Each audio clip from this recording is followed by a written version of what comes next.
नमस्कार दोस्तों, एक नई लर्निंग के साथ हाजिर हूँ और आज की इस टॉक लर्निंग में एक ऐसी कंपनी को चर्चा करने की कोशिश करेंगे जो कंपनी कहती है जब टी और टी प्लांटेशंस जिसमें चाय पत्ती की प्लांटेशंस हो, कॉफ़ी की प्लांटेशंस हो, उसमें कंपनी डील करती है। कंपनी का नाम है Bombay Werner's trading corporations limited. और इसको यदि हम समझने की कोशिश करें तो टी प्लांटेशन से लेकर के जिनके पास कॉफ़ीज़ हों या अलग-अलग प्रोडक्टिविटीज़ हों, उसमें कंपनी डील करती है। तो क्या मार्केट का आंकड़ा कैसी कहती है और मार्केट में बिज़नेस मॉडल के हिसाब से क्या चीज़ है?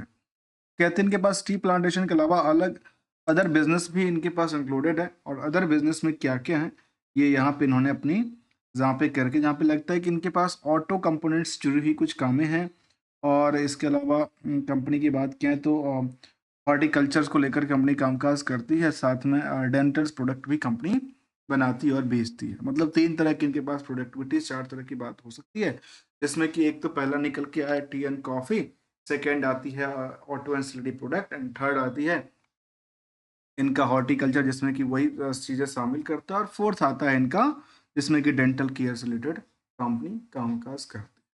मार्केट में जानने की सिचुएशंस ये हैं जो इस कंपनी को लेकर जानने की काम करते हैं कि पिछले कुछ दिनों की आप चार्ट ग्राफ को देखेंगे, पिछले 5 साल के ग्राफ को, तो यहाँ पे एक लगातार पिछले कुछ दिनों से गिरावट रहा है और खास करके पिछले 6 महीने से ओवरऑल सेक्टर की बात करें, हमारी इंडियन मार्केट की बात करें, लगातार जो एफआई हैं उन्होंने बिकवाली का प्रेशर देखा, उन्होंने लगातार अपने प्रॉफिट निकालने की वजह से हैं या पैसे निकालने की रेस में लगी हुई है। वहीं पे इस कंपनी की बिजनेस मॉडल के लिहाज से यदि हम कंपेयर करने की कोशिश करते हैं समरी डेटा और मार्केट की रिएक्शन को लेकर के, जहां फंडामेंटल से लेकर के टेक्निकल ट्रेंड तक की मार्केट ट्रेंड की बात करें, तो बुक वैल्यू के मुताबिक मार्केट 285% मूव कर चुका है।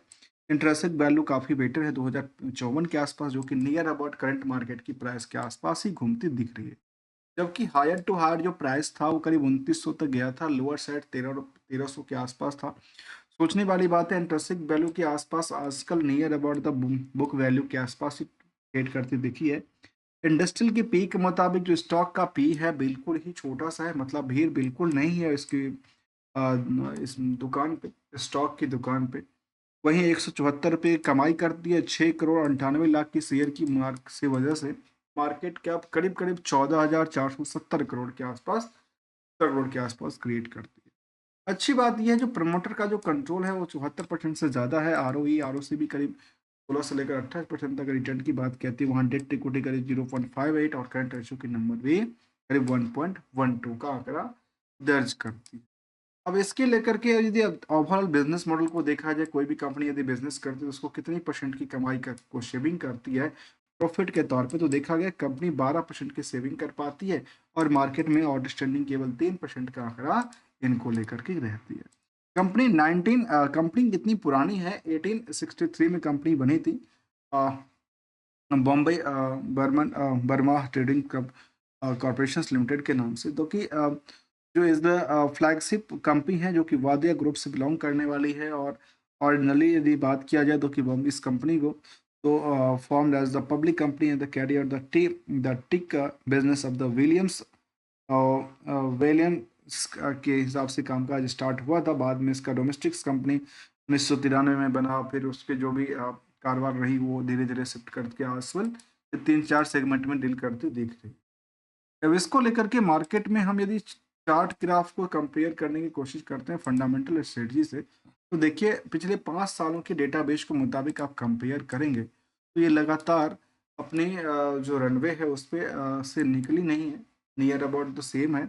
जहाँ पे वाई के मुताबिक 2% 3% से लेकर के 140% तक का मूव देखने देखने को मिला है। वहीं पे दूसरी पहलू कहता है कि क्वार्टरली रिजल्ट की तरफ से जो ईयर ऑन ईयर बेसिस का जो ग्रोथ रेट था वो भी लगातार सस्टेन करती दिखी है, जहाँ पे वाई में 4% से लेकर के 107% तक की मूवमेंट पॉजिटिव दर्ज करती दिखी है।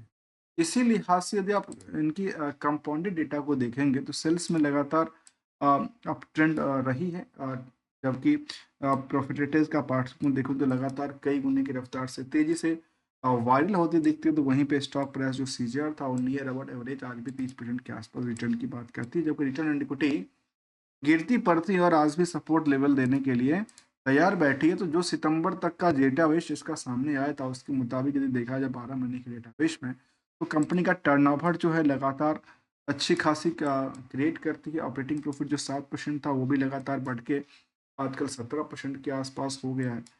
जिसमें इंटरेस्ट की वर्डन को जानने की कोशिश किया तो अदर्स ऑफ इनकम इतना ज़्यादा है तो शायद इनको जानने की ज़रूरत नहीं पड़ेगी।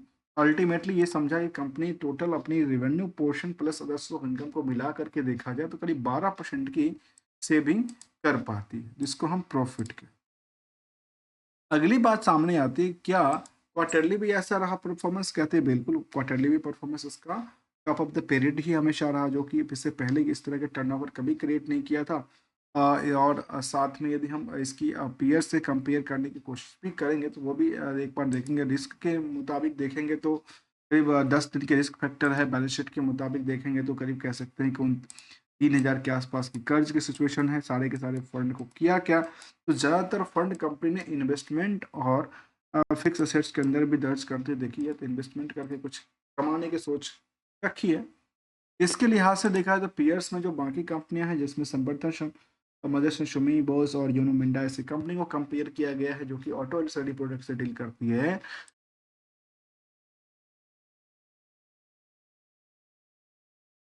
तो जानने वाली बात ये होगी जो क्या इनका जो सिचुएशन है सेगमेंट वाइज, वो क्या सबसे ज़्यादा पैसा जो ऑटो इंडस्ट्री से पैसे कमाती है या कुछ और सेगमेंट से पैसा कमाती है। सेगमेंट वाइज का उन्होंने कोई भी डेटा फिलहाल तो साझा नहीं किया, लेकिन कई बार जब साझा किया था उस टाइम की बात करो तो उसको मेन जो काम था ऑटो इलेक्ट्रिकल कंपोनेंट्स बनाने वाली कंपनी के कामकाज पे रहा था। इसके अलावा दूसरा प्रोडक्ट भी इनका टी प्लांटेशन को लेकर रहा था। तो जो पहला बिजनेस रहा वही आजकल भी देखने को मिल सकता है। यदि हम पिछले दो प्रोडक्ट को कंपेयर भी कर लें तो शायद जो सबसे बेटर जो इनका रिजल्ट का पॉइंट है वो ऑटो इंडस्ट्री प्रोडक्ट से है, तो उसको ऑटो इंडस्ट्रीज और मेन काम में वहीं पे देखा जा सकता है। बाकी इनके इंडस्ट्री के अलावा जो बाकी काम है उसको भी समझने की जरूरत पड़ेगी। ओवरऑल कंपनी अपनी दोनों बिजनेस मिला करके देखा जाए तो करीब करीब कंपनी का जो सेविंग है करीब 12% के आसपास, जबकि इस तरह के कई बार सेविंग बाकी जो बड़ी कंपनियां हैं उसके पास नहीं है। तो यहाँ पे जरूरत ये पड़ जाती है कि आखिर सेगमेंट वाइज कितनी परसेंट की अर्निंग क्रिएट करती है पीरियड ऑन पीरियड बेसिस। जबकि निवेशकों का इंटरेस्ट ये जाहिर करता है कि 74% तो प्रमोटर खुद ही है, 9% के आसपास एफआई और 1% से ज़्यादा डीआई की भूमिका है, 14% के आसपास आम पब्लिक की भूमिका है। अल्टीमेटली 40,000 से के आसपास निवेशकों का इंटरेस्ट जाहिर करता है। और साथ में जो एनालाइज किया जाता है कि रिस्क के मुताबिक जो रिटर्न का जो एक्सपेक्टेशंस हैं वो काफ़ी ज़्यादा हद तक आगे दिखती नज़र आती है। जबकि इनका कंपनी के आप उन पार्टों को देखा जाए जब निवेशकों को देने वाली बात आती है तो कंपनी 2020, 21, 22, 23, 24 हमेशा डिविडेंड देती रही, चाहे ₹1 20 लगातार सेम नंबर दिया हो। पीयर्स के मुताबिक भी कंपेयर यदि करते हैं बाकी कुछ कंपनियों से तो शायद ऐसा ट्रेंड नहीं देखने को मिलता है। लेकिन यहाँ पे देखा कि पिछले 1 साल के दौरान में ओवरऑल अभी भी देखने को मिलता है कि मार्केट 33% की उछाल पे है, लेकिन मार्केट अप डाउन दोनों का सिचुएशन झेला है और कई बार गिरता है, कई बार पड़ता है, कई बार उठता है। ये सब मार्केट के लिए चलती रहती है। जबकि सेंसेक्स के मुताबिक कंपेयर करते हैं तो अच्छी खासी पिछले 10 साल में करीब 386% 46% तक की मूवमेंट देखने को मिला है। जबकि कुछ पीरियड में से अच्छा ही रिटर्न का एक्सपेक्टेशन हुआ रखा है, डिमांड रही है सेंसेक्स के कंपेरिजन। जबकि इनके इंडेक्सेशन पार्ट के मुताबिक भी अच्छी खासी डिमांड इसके स्टॉक को लेकर के आज भी दर्ज करती दिखी है। और मार्केट में कई बार जब चलती है तो चलने लगती है, फिर निवेशकों का इंटरेस्ट कैसा होता है, फिर लोग खरीदारी करते हैं, फिर बिकबाड़ी भी करते हैं। तो मार्केट के एक नेचर है, खरीदने और बेचने का सिलसिला चलता रहता है। सिंगल सी गोल्डन रूल ये कहता है दोस्तों मार्केट को लेकर के, जो मार्केट में जब भी हो जिस पोजीशन में हो अपने एक्सपेक्टेशन के मुताबिक यदि प्रॉफिट दिखती हो तो उसको बुक करते रहना चाहिए, और यदि लॉस होता हो तो उसको एसएल के साथ सेटअप भी करना चाहिए। अदरवाइज आपकी रिस्क फैक्टर काफ़ी बढ़ जाती है। रिस्क के अलावा आपकी रिटर्न के एक्सपेक्टेशन उसी के लिए लिहाज से बंध जाती है। मिलेंगे कुछ नई लर्निंग के साथ, तब तक के लिए आपको यदि वीडियो अच्छा लगा तो वीडियो को लाइक, चैनल को सब्सक्राइब करना मत भूलिएगा। थैंक्स फॉर द ज्वाइनिंग दोस्तों।